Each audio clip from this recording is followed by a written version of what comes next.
This might come as a surprise to you, but this is not a cinema camera. This is a rig that effectively turns your phone into a working cinema camera. But why would I be using this thing? Well, I had my cinema camera stolen from me in Italy during a paid job. I was flown out to Italy to film a destination wedding, but on a train between Rome and Florence, Italy, my camera bag was stolen from me. It had my cinema camera and a total of $12,000 in camera gear and my passport in that bag. Therefore, I had to turn to the camera that was left, my phone. My iPhone, yes, I filmed the job on my iPhone and everything worked out. And it left me wondering, what more could I film with my iPhone? Is my phone really just meant for hobby filmmaking and YouTube and social media, or could I use this on paid gigs more frequently? And rather than looking at my tragedy as a loss, I'm looking at it as a challenge and a stepping stone in my journey to become a better filmmaker and a better content creator. Since my time in Italy, I've spent the past couple of months working on constructing the perfect iPhone cinema camera rig. That led me to a company called Beast Grip. Maybe you've heard of them. This is not a sponsored video. I mean, I'm just starting out this YouTube channel dedicated to mobile videography and filmmaking after all. This is not a sponsored video. I just wanted to buy their stuff and try it because it's one of the only companies on the market that allow you to turn your phone into a cinema camera. So I'm going to be opening for you today the last piece to the puzzle. At least I hope it's the last piece to the puzzle. It's this thing called Beast Mod. It takes the camera and the case that you need to put on the camera to make this work, and then puts it in a bigger housing, a cage, if you will. And that allows you to add on all the necessary attachments to really make it a functioning cinema camera that you could use on a set with a director and a first AC and everything else. So you can attach side handles, you can attach focus pulling, but you need a big enough cage with the proper mounts in order to make that all work. So that's what I'm going to be opening right now as I share with you some of the paid work that I have just finished off utilizing this rig, utilizing my phone. And you know what the best part is? Is the quality that is able to come out of the iPhone these days, as well as some of the newer Android phones. The quality coming out of these phones these days is good enough that if you know your craft, your filmmaking craft, and you know how to create a good looking image, you know lighting, you know shot composition, and you know storytelling, because that's the key after all, right? Is just making sure that what is in your frame, what the sensor is capturing is a story that people want to watch. Once you have all those things, the camera doesn't really matter quite as much. Haters, come after me. You know you want to. All right, so we're going to open this up. I'm excited to see what this cage looks like. Got a bunch of bubble wrap here. Get rid of that. And I'm seeing the cage right now. This is a big boy. A big boy. And we have the rods. It's going to come with some rods so you can, mount your matte boxes on this, or you can, if you're going to use an actual cinema lens, one thing that the Beast Grip depth of field adapter Mark III allows you to do is it allows you to adapt real cinema lenses, cinema glass, onto your camera. And that's what really allows this cinema rig to shine. And if you're going to mount a heavy lens on this thing, it's best to have some lens support. And so now we have some rods so that we can put the lens support on. We can also, if you've got your focus pulling set up, you'll need these as well. So we got these. We got the rods. We've got the case, and it comes with, it looks like a hefty Allen wrench with some screws. So that's what comes in the box. And I tried my best to make this rig work the past couple of weeks without the Beast mod. I took the Beast grip cage, or excuse me, I took the Beast grip case and then just tried to screw it down to a base with some rods that I already had. And so it's not the best. This is not the best way to do this, but it got the job done and it worked. So as I deconstruct this, and add this new piece that I'm excited about, let me tell you about some of the jobs I've done utilizing my phone. I've done some real estate work, filming not only some really nice homes, but also capturing the real estate agents and the real estate company and creating brand videos for them that tell their story. And I was, again, super happy with how the footage turned out and with how the Helios, I have a Helios vintage lens on here. It even says made in the USSR. That's how you know it's vintage. But I put a vintage lens on the front because I really wanted to create a nice soft look. A lot of people that film with their phone do not like how sharp the footage is. And if you're filming an Apple log on the newer iPhone models, that really gets rid of any of that added sharpening. However, some people still aren't happy with how that looks. It's not soft enough. Well, throw on a vintage lens and get some nice swirly background bokeh blur along with a softer image. Now we're cooking. Now you can even add sharpening in post, which is what I did which is what I did with the edit. I added some sharpening back. Who adds sharpening to iPhone footage? Wild, right? So deconstructing this right now. I also shot a wedding, a 10-hour wedding day. Yeah, with this rig, 10-hour wedding day. The thing that you need if you're also going to explore a rig like this, you absolutely need a monitor. There, there is no alternative that I can think of at this moment to make sure that you are racking focus. Because when you put together a cinema rig like this for your phone, you will be racking focus yourself. You have to turn off autofocus. When you're using the depth of field adapter, it's manual focus. That's how you got to do it, and that's how I learned on the original Blackmagic cameras. So I'm used to running and gunning and pulling focus myself. If you're not used to that, it sounds like a nightmare, and there is a learning curve to it. I promise you, it will take much practice to develop those quick skills needed to pull focus, nail it manually while running and gunning, while focusing on your subject, while focusing on the story and lighting and all these other things. But it is a skill that's so worth it when you can develop that skill, and it will translate even over to filmmaking and videography when you do have an autofocus camera in your hands, because autofocus is never foolproof. At times it fails. At times you have to fall back on, your earlier filmmaking skills that you developed with something as seemingly archaic as pulling your own manual focus, right? It's not archaic though, because they do it in Hollywood. Ain't no autofocus in Hollywood, although, okay, sometimes there is if they're using the Ronin 4D or something, but okay. So we got all the cords and the USB-C cables out of it. One downside to this rig setup is you need a lot of cable management.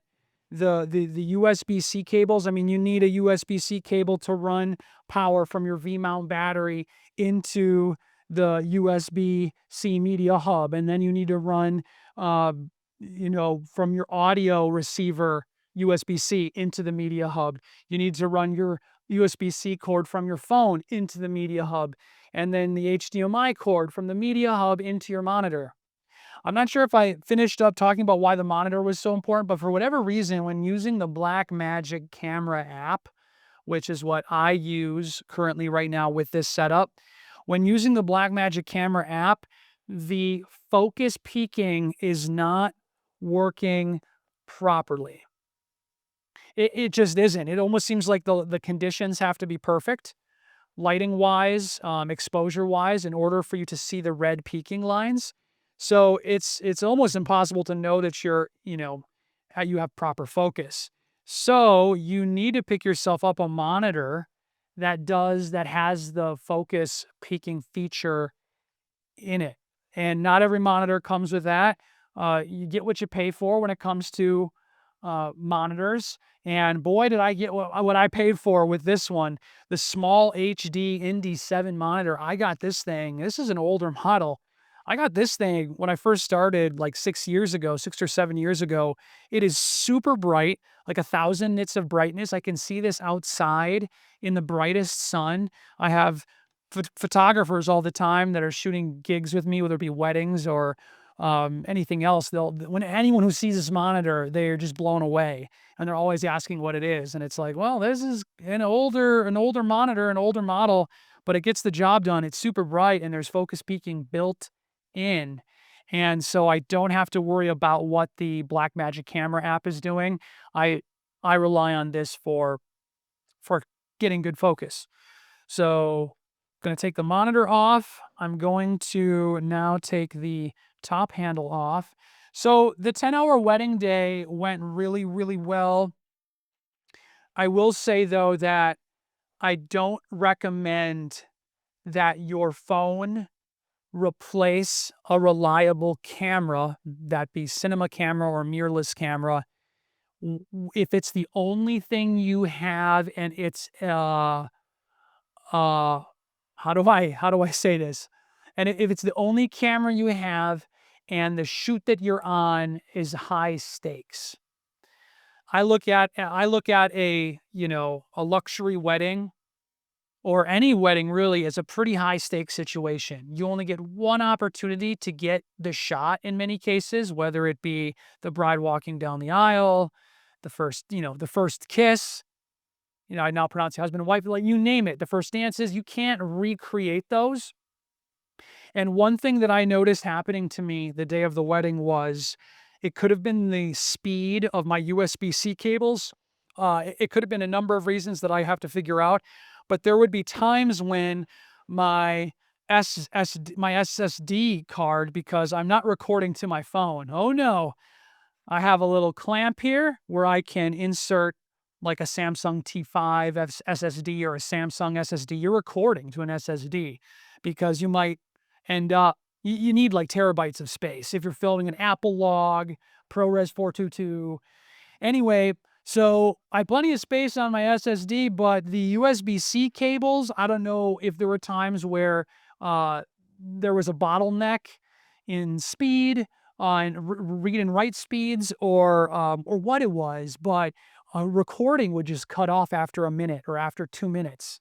It wouldn't happen all day long. There were plenty of times where I could record for 30 minutes nonstop, but there were times it was also 90 degrees in direct sun, and we all know that iPhones can overheat and then they freeze up for a little bit. So there's certain things about this that make me hesitant to make this my only shooter during high stakes situations. I will always have a backup camera on me in my backpack, like my trusty Blackmagic 6K Pro or something that I can always fall back on if the phone fails. But we are heading towards a time in our lives where your phone can be your solo shooter, your only shooter. But it's just important to know that if you're going to start getting paid lots of money to film big gigs, that you have backups, right? You should probably always have more than one camera anyways for that reason. But see, your cell phone is not just a camera, not just an amazing camera. Your cell phone was created to do a lot of other things like send texts, receive and make phone calls and game and run your calendar and other apps. And so there's all these other things that your phone does, whereas a camera is just meant to be a camera. So the chances of your actual cinema camera or mirrorless camera not doing the job that you needed to do in that moment, the chances of that failing is a lot lower than if your phone's camera fails because not all of the energy into that phone development was to go right into the camera. So that's, I guess, my 2 cents on that is just be cautious, but man, I am just so excited that I can use this on paid shoots. And I keep on pointing at you because I'm filming myself on my phone right now. So I'm taking off the depth of field adapter Mark III that B-Script made. You screw it right onto the B-Script camera case. Um, and how the science works behind this, and I know only a basic amount of the science with this, but basically what the depth of field adapter does is it takes the light and focuses it on a central glass element on the inside, and that is what your cell phone is focusing on, is the element on the inside of the depth of field adapter. Taking off the depth of field adapter, and now we're coming down to just the bare bones here. We're left with the Beast Grip case. I'm going to unscrew my little old piece here that I'm probably not going to need anymore. So here we go. I'm not going to fit the phone inside this today because I'm filming with my phone, so I can't show you that, but it really just slaps in there. Easy peasy, super secure. And so now I'm going to take a look at how this sits inside the Beast mod. I'm going to speed this process up, and then we'll show you the finished product, all right?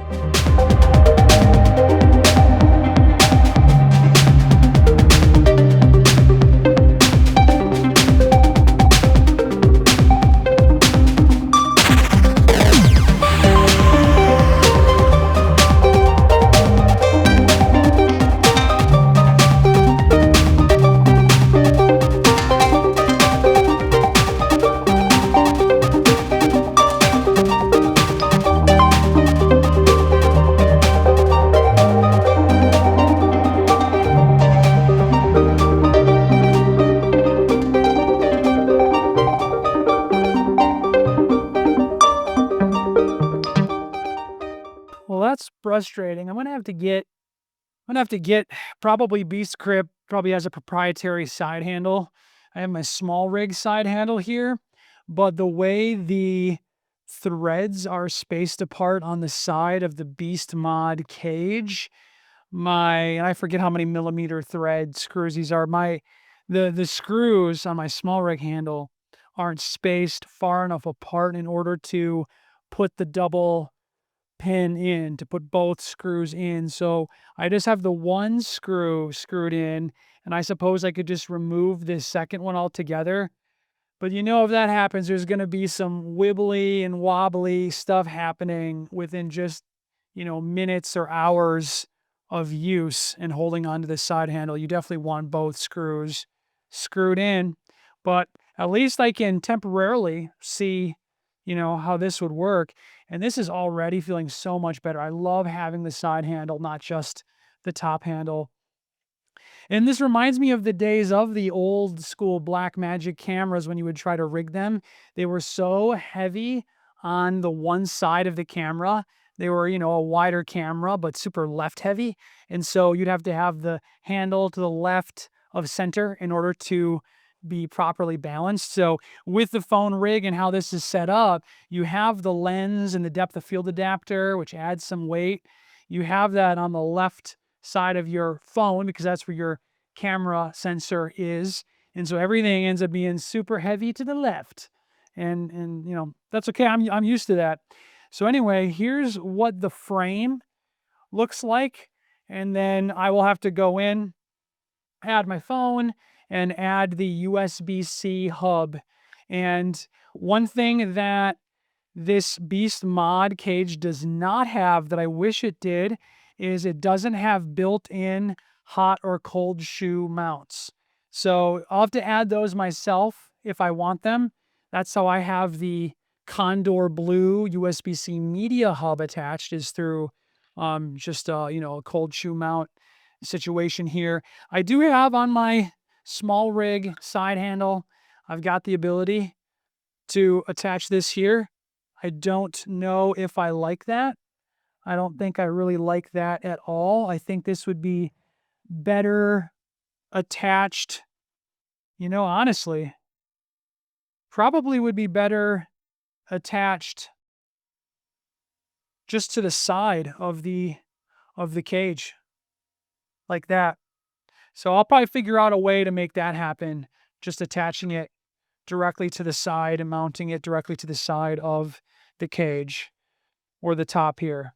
And that I can put my audio receiver right on the cold shoe mount right there on the Condor Blue media hub. So some things to work out, but already without having things worked out perfectly, I'm already using this on jobs, getting paid to film and make content with my iPhone. How great is that? Guys, thanks for watching the video today. Hopefully that inspired you to go out and start filming more with your phone, the camera that is in your pocket at all times. Use it, create with it, and get paid. How about it? All right, see you next time, guys.